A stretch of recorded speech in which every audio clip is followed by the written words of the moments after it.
আসসালামু আলাইকুম। আজকে আমরা দেখব কিভাবে আমরা অ্যান্ড্রয়েড ফোনে MySQL অথবা মারিয়া ডেটাবেস যেটাই বলেন না কেন MariaDB ইনস্টল করে ব্যবহার করতে পারি। সো এজন্য আমরা যেটা করতে হয় মেইনলি আমার টার্মাক্সটা ইনস্টল করে নিবেন অ্যান্ড এটা ইনস্টল করার জন্য আপনারা হচ্ছে যে আমি দিয়েছিলাম একটা লিঙ্ক।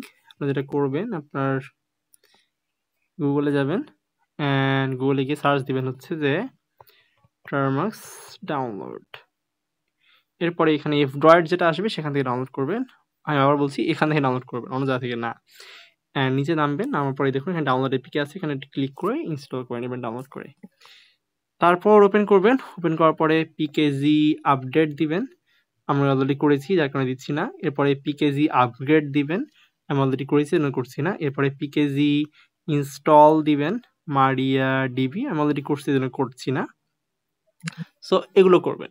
করার পরে আমরা যেটা লিখবো MySQL লিখবো, ওকে, এটা লিখতে হবে। অ্যান্ড আমাদের এটা দেখবেন যে ইউজার লক হয়ে আসছে, তাই না?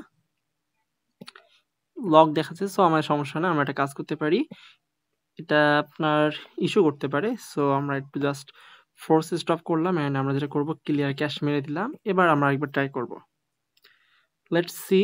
অ্যান্ড আমরা MySQL দিলাম। এবার দেখুন আমার কিন্তু সুন্দর রান হচ্ছে। তো এটার পরে দেখুন এখানে ক্লিক করবেন, ক্লিক করে নিউ একটা সেশন নিয়ে নেবেন। নেওয়ার পরে এখন আমাদের যেটা করতে হবে MySQL বা MariaDB যেটাই বলেন না কেন, MariaDB আছে, আমি MySQL লিখলাম সাপোজ, MySQL অ্যান্ড মাইনাস